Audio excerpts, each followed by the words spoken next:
Commodore, gaano po kayo ka-frustrated na supposedly dapat yung mga elected officials natin, kapareho nyo ng stand, pero hindi ganun yung nangyayari?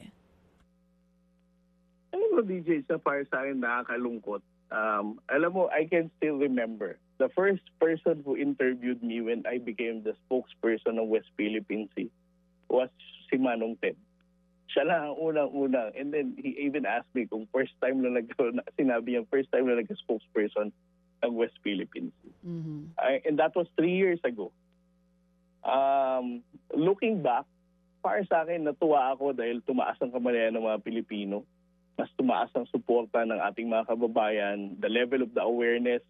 A few years back, kapag sinabing WPS, kapag nagsasalita ako sa mga universities, different places outside Luzon, hindi pa nila ma-figure out what WPS stands for.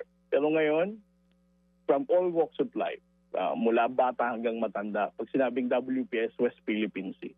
And yun, nakakataba ng puso. No? Na alam natin, kasama natin ang mga kaibigan natin sa media, mga tao na sumuporta at tumindig para sa ating karapatan. Pero nito mga nakahuling araw, parang nalulungkot ako, very frustrated, na para bang ako pa bang may kasalanan dito? Ako ba talaga ang dapat pag-ubusan ng oras ng Senado, i-mock ang pagkatao ko, to call out my name so loosely na parang Tariela, without even according me the respect that I feel like I deserve with the rank that I have.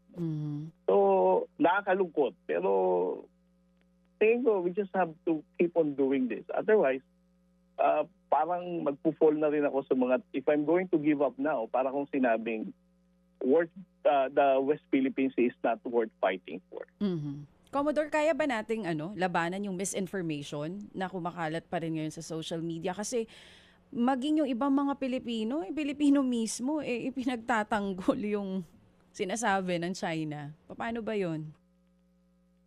Alam mo, DJ, siya ngayon, mas kung gagamit tayo ng social media app na mag-measure ng public opinion, para sa akin, mas mataas ang public opinion ngayon ng resistance against fake news and misinformation. That's good. Yung mga totoong tao, majority ng ating mga kababayang Pilipino ngayon, mas engaged sila, mas angered sila sa mga paninindigang mali ng ibang ating mga miyembro ng legislatura. So, I don't think that if we're going to look at it na meron pa ding panalo ang mga trolls and misinformation. Ngayon kasi, pag chinek mo yung account na nag-comment, nagalit, na nagmumura, na halos magwala na, alam mo, totoong Pilipino yun eh.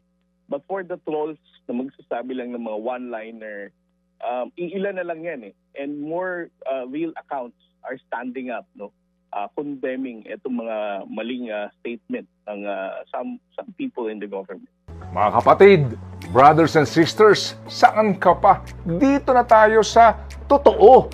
Dito na tayo sa True FM. Mga kapatid, mag-subscribe and follow po kayo sa social media accounts ng True Network PH. Yan po kami. Hanapin nyo lang True Network PH, Facebook, Instagram, YouTube, TikTok, and podcast.